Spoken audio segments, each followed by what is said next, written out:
want to be a zillionaire. Do you, Adam? I love Zillionaires. Well, let's talk about it.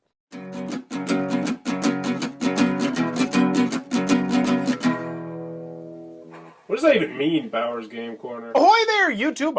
We're back again today for another Thoughts from the Corner with my good friend Adam. Yep.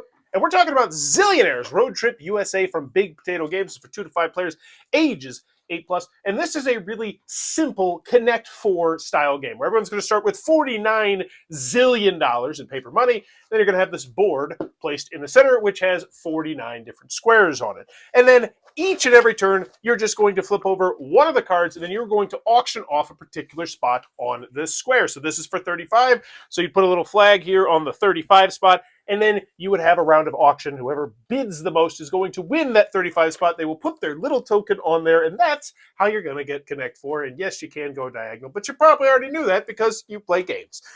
And that's really the general gist. Now, where it gets interesting is 1 out of every 5 of these cards is also, wow, called a payday. It'll have a big payday on the bottom. And after you auction off the top part, and the top part typically will either have the number 49, which is the spot in the middle, obviously the quote-unquote best spot, or it will have like a wild spot. Like you can go through any of these spots or any of these spots, and they're really powerful as well. But then the important part is at the bottom, you get paid $7 zillion for every single one of these little tokens you have on the board. So you might want to potentially bid on something that you don't really want if it's going cheap enough, because it is going to get you $7 zillion every time you hit a payday. And in theory, you should be hitting paydays at least once every 5 cards. First person to get Connect 4 wins the game. That's the general gist. What are your initial thoughts on this one? I really enjoyed this. The Connect 4 aspect of it was really fun because you don't know what's going to come up. Like, I kind of tried to control a section of the board, but I could see how you'd try and just block people.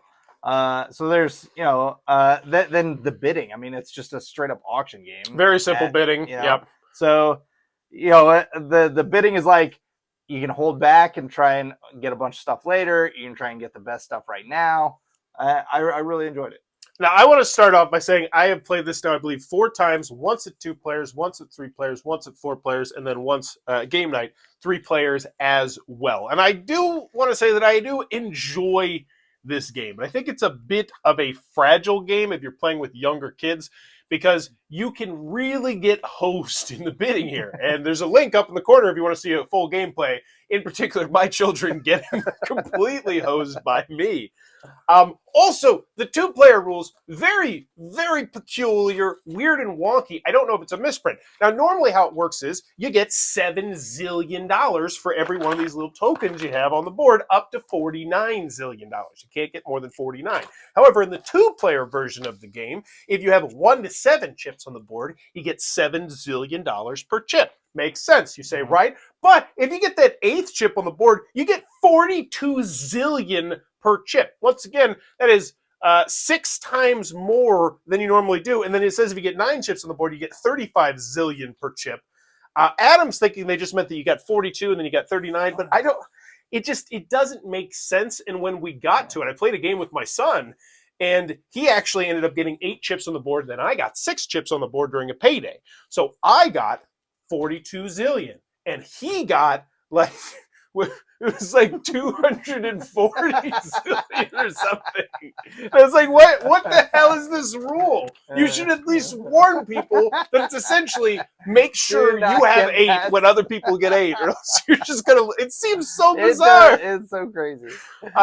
That being said, I still enjoyed the game. It's light, it's simple, it's easy to learn, it's easy to teach. The components are nice as well. You get like this little cool flag thing. Oh yeah, the hammer is really fun. Oh yeah, there's a gavel, and it's very clean and clear. The paper money kind of sucks, but the more you use it, the more it gets worn in, and it's serviceable. I would like it to be double-sided, but that's more of a nitpick than anything.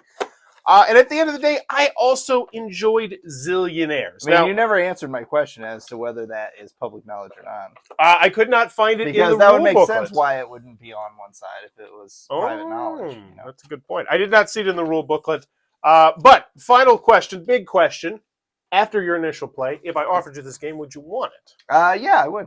All right. Me too, as well, but mostly for my kids. My kids like it a lot. I think it's mostly just because my 8-year-old can play this and he can easily understand it because it's just raising the bids. But at the end of the day, I think this is a really rock solid game. I don't think I'd put it in the great category personally. Yeah. I'd put it in the good. I think some people might be very good.